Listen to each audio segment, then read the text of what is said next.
Et si nous habitions la forêt? Myriam a bientôt 16 ans.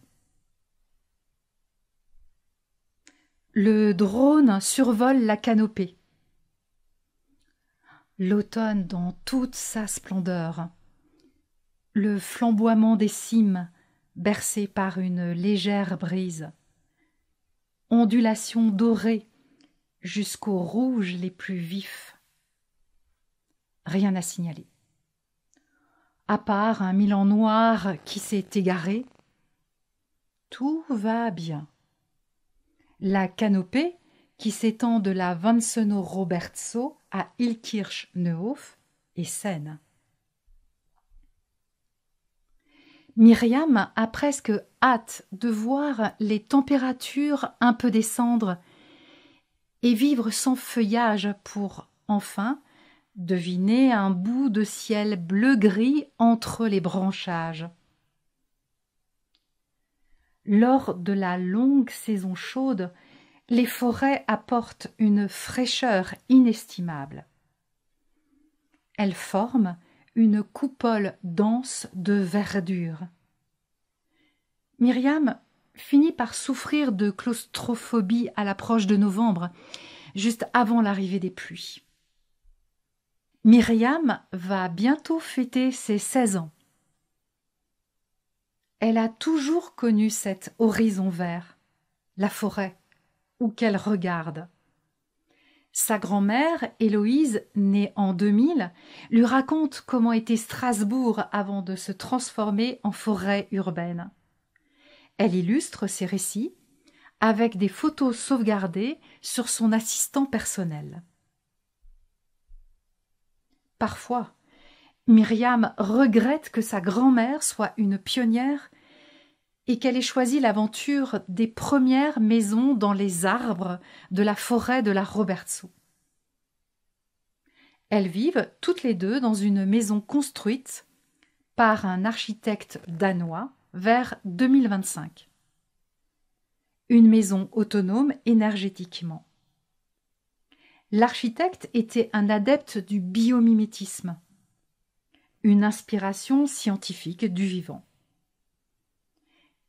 Ces maisons imitaient la régulation thermique de l'écorce des arbres. Myriam rêve de vivre en ville, dans une maison en pierre, dont les façades ont été végétalisées grâce à des structures de filins formant de jolies courbes pour laisser de l'espace entre les fenêtres et la végétation florissante s'enroulant autour des cordages. Myriam a quelquefois des mouvements d'humeur sur le fait de vivre dans un arbre, mais à la scolla, elle en est très fière. D'autant plus qu'au pied de son arbre existe la dernière sculpture d'oreilles géantes.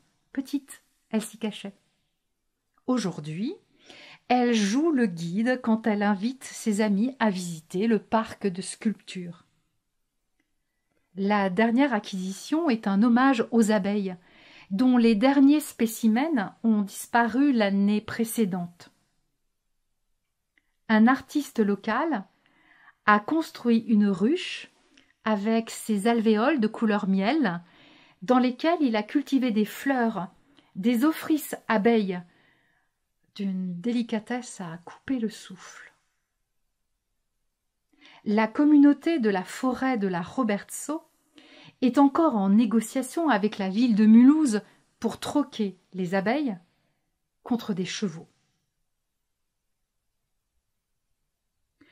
Aujourd'hui, la forêt de la Robertso est habitée, non seulement par des pivers et cendrés, des tritons, des criquets, des canards colverts et des cygnes tuberculés, des vaches Highlands catelles, des brebis, mais aussi par des humains, au nombre de 250 permanents et de leurs invités.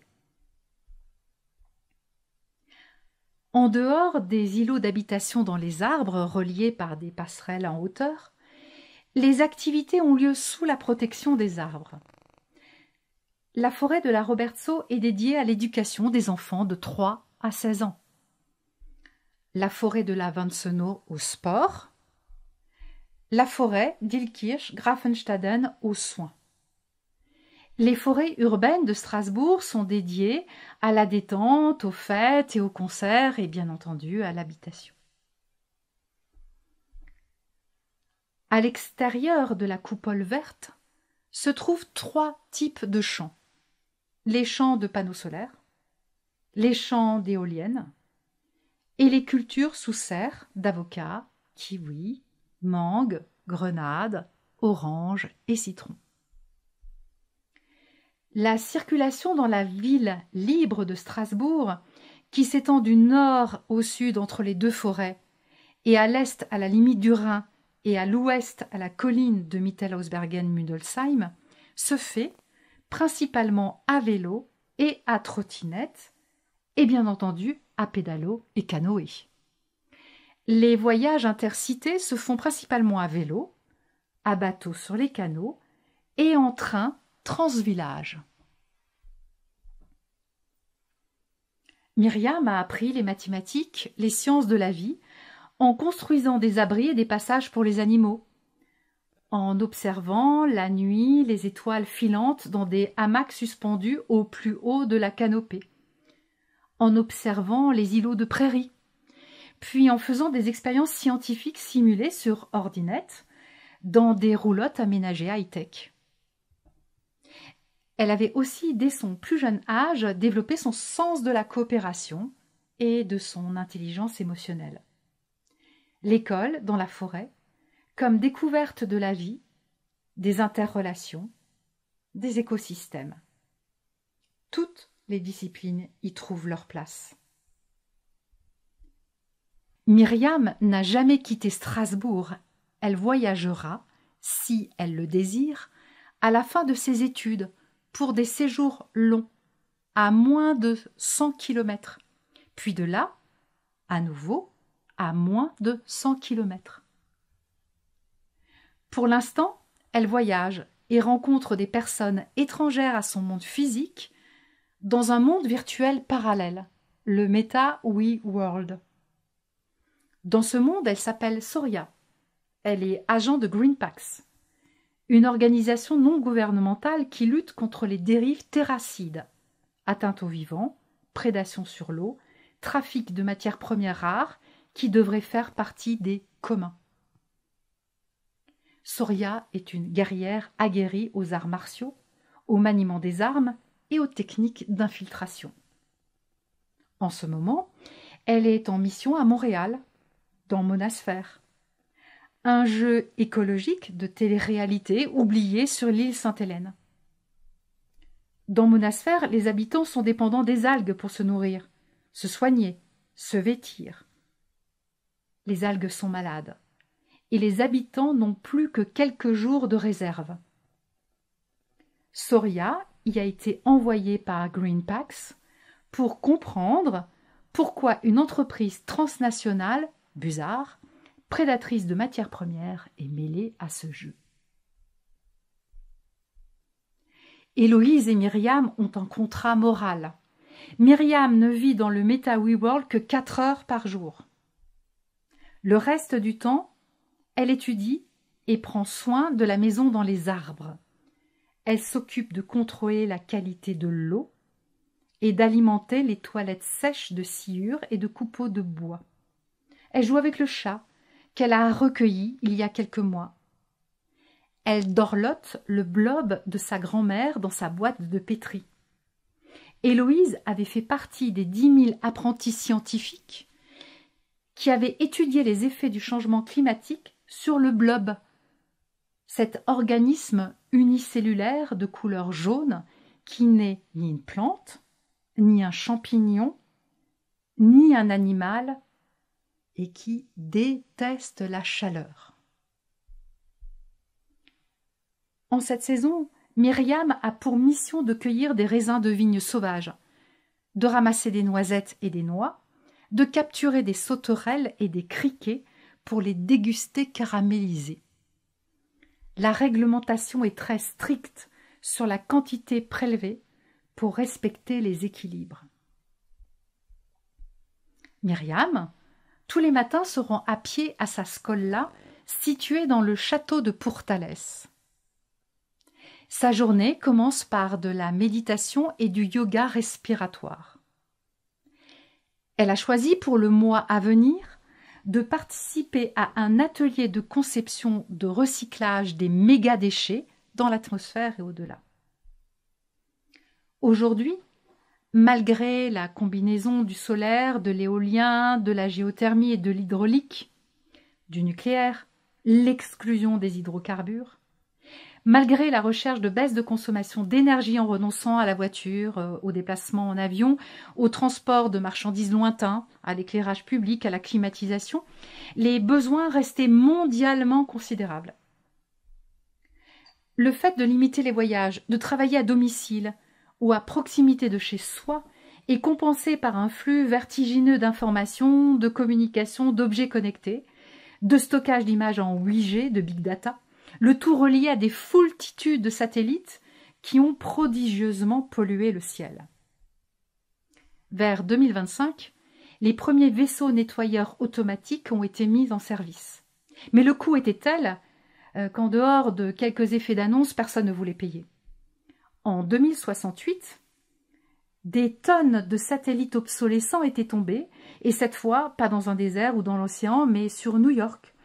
Et pour être plus précis, sur la Trump Tower, dont, faut-il le préciser, les 5 premiers étages étaient sous l'eau en raison de la montée des océans. La famille de l'ex-président américain, qui, grâce à son premier média social créé en 2021, avait réussi à étendre son empire, décida que cela devenait une chose sérieuse et accepta enfin de payer la taxe sur les débris célestes. C'est ainsi qu'en 2070, Myriam se retrouve à travailler sur un projet de recyclage des méga-déchets. Myriam aime lire. La ville libre de Strasbourg avait préservé les livres de la lumière, de la sécheresse et de l'humidité. Pendant quelques décennies, les livres papier étaient tombés en désuétude et avaient été remplacés un moment par les livres numériques. Mais surtout, le Meta WeWorld avait supplanté toutes les créations d'imaginaire. Les anciens, pour lutter contre ce monde virtuel, s'étaient évertués à renouveler la tradition des conteurs. Et il faut le reconnaître, la forêt était un lieu magique pour cela. Ainsi, Myriam et nombreux de ses amis d'enfance avaient gardé en eux une capacité d'imagination renforcée par les programmes d'école à l'air libre. Myriam avait tenté de lire les livres de la jeunesse de sa grand-mère. Elle avait tout de suite aimé les récits de science-fiction. Elle s'amusait à comparer sa vie à celle décrite dans les romans. Elle s'attristait de voir combien des alertes données depuis 1970 n'avaient pas été entendues.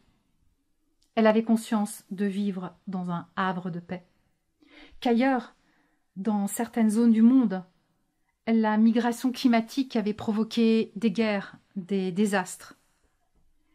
Elle savait que bientôt, il faudrait partager davantage, que la pression venait de la Méditerranée et de l'Est de l'Europe. Sa grand-mère était active dans la communauté pour anticiper l'accueil de migrants. Ils arrivaient en nombre extrêmement limité. Aujourd'hui, ils étaient 25 parmi 250 de la forêt de la Robertsau. Heureusement, les assistants personnels étaient dotés d'une fonction de traduction exceptionnelle. Demain, Myriam fête ses 16 ans avec une cinquantaine d'amis. Elle a aussi invité Chang Yong et Aminata, des Ming Klim, qui ont été intégrés la semaine dernière dans la communauté et dans la scola, après de nombreux tests sur leur capacité à coopérer et après une période de soins des traumatismes de leur errance pendant leur enfance. Myriam a organisé une partie d'acrobranche où chacun est relié par casque. Elle diffuse une musique électro-naturaliste dont ils connaissent tous les mouvements de danse. Héloïse se dit à chaque fête qu'ils ont réinventé le cirque plume et le cirque du soleil.